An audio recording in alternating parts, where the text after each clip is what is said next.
Well, good evening, friends. This is Mike Mitchell. Again, still digging through my notes and trying to see what I used to know and refresh myself. And hopefully, this is a refresher for you. Hopefully, you've heard this before and you're acting on it. But just in case, come along with me and let's talk about this, about challenging your basic assumptions, because as Patton said, it's not the things that his generals didn't know that bothered him. It's the things that they thought they knew that were wrong, that were getting in the way. And just like the seed that's planted in the ground can't be comfortable in the ground or it'll just rot. It has to challenge its environment, push through the soil to get to the air where there's sunlight and where it can actually become what it is intended to be. It's not intended to be a seed. It's intended to be a plant that bears fruit. So it has to challenge its environment. And so you have to challenge your assumptions to discover what your real truth is going to be. I'm told that the way you move forward is you envision a future and then you work toward that future. You look at what the gap is between where you want to be and where you are now and just fill in. Work with the end in mind. When we do PERT charts and program planning, I look at what my end state is. Now, I understand that there's some things at first and some second, and we've got a standard template for what we do. But really, I look at what my end state is. What am I going to deliver? And then I work backwards. I do this, and that's the so-that analysis, and I'll get into that another day. That's something I need to remember, is that so-that analysis. I do this so that I can do that, so that I can do, so that I can achieve my objective. I go to school so that I can get a degree, so that I can get my starter job, so that I can learn the practical skills that will give me the profession that will keep me housed and fed until my working years are over. That's a really rough example of a so-that analysis. But that's wrong notebook. This notebook. It said the note here is the disposable income. Most of what is disposed, we've got our mandatory bills. That's why they take taxes out first, because if they took them out last, there wouldn't be anything left. So they take out taxes first. And then you need to make sure that you take out your housing first and your church tithing. That's a habit that I've started when I really didn't have any money, back when it was $5 an hour, and that wasn't quite enough. But I started the habit then, and it's continued with me. And I've tried very hard to live on the 90%. And of that 90%, some of that goes to taxes, and some of that goes to housing, and some of that goes to utilities, and some of that goes to the mandatory credit card bills that I'm trying to get rid of. And some of that goes to the long-term debt. And some of that goes to food and the other expenses, auto expenses, the cost of getting to and from work. And what's left over is my disposable income. And for that, I get to choose how it gets spent. Most people, their disposable income is spent on short-term pleasure. I mean, how many times did I see my coworkers at Walmart, as soon as they had a little bit of money, they get a new tattoo? I have other friends that as soon as their short-term pleasure was season tickets to the football team. So they were at every home game because they had their season tickets of 1,000 or more per year, plus the cost of attending and the parking and the food. They spent their income on short-term pleasure that made them feel good for the day. How many people will spend their leisure time at the casino? And their their disposable income gets disposed of there. Most of it or they go out to eat at the fancy restaurant 2, 3, 5 times a week. Most of it goes down the drain, literally. So the poor people tend to buy liabilities that drain their income. And they get a nice car. They have a better apartment as opposed to a functional place to live. And that's what I did with this house, is rather than get in the nice area of town, I'm in a poorer section of town where I could buy a house. I looked at what it was going to be. I was assuming I was going to be here for 5 years, going to pay $1,000, $1,500 a month. That's $60,000. Can I find a house for less than $60,000? Because that's going to be a wasted expense, the cost of having a job. If I can find a house for less than 60, and yes, I was able to do that. I found a foreclosure in the poorer section of town.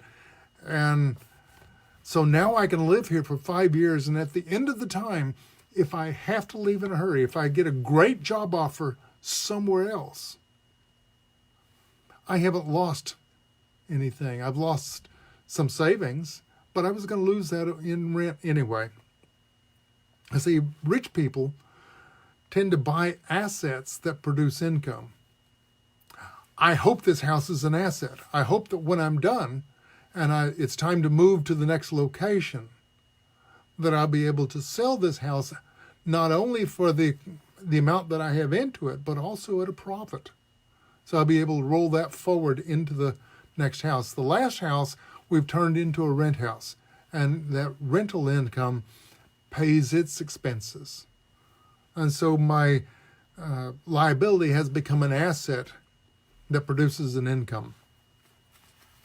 And so I have changed my circumstance to gain, to achieve progress. Where did I find? I'm sorry, I had it down. I closed my mouth. We went through that yesterday.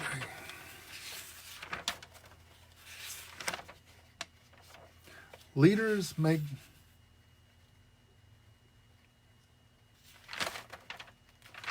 the simple duplicates.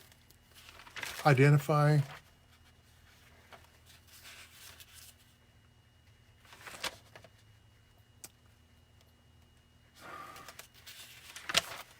I'm sorry.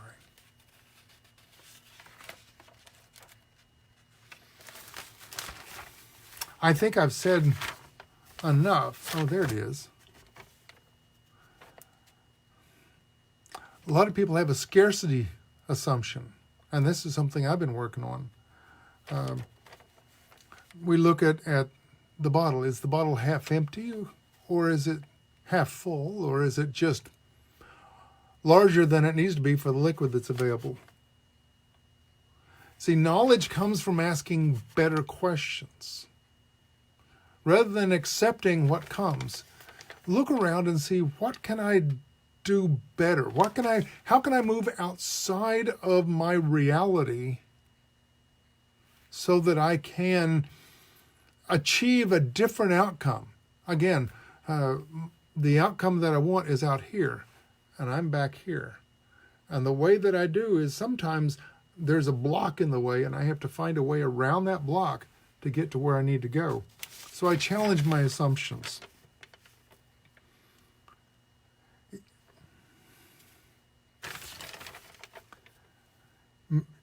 Said you need to impact your surroundings.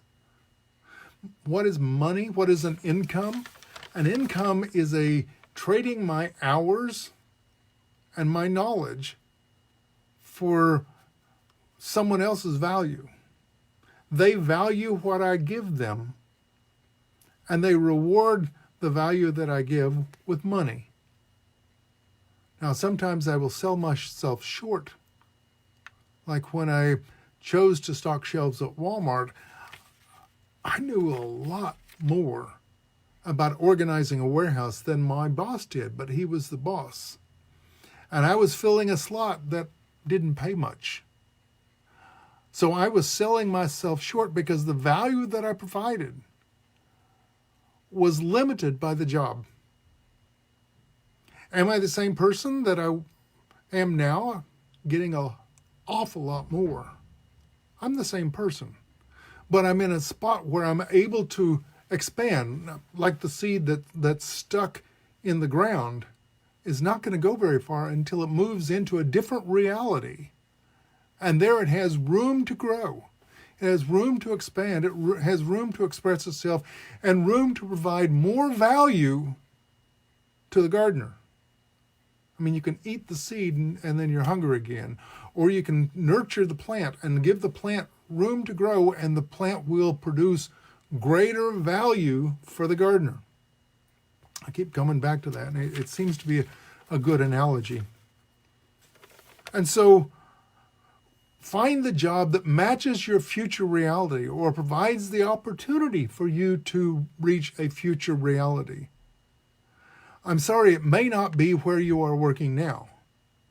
It may not be at the place where you are living right now. Dan, when you stopped teaching, you need to achieve who you wanted to be, you needed to move to achieve a new reality.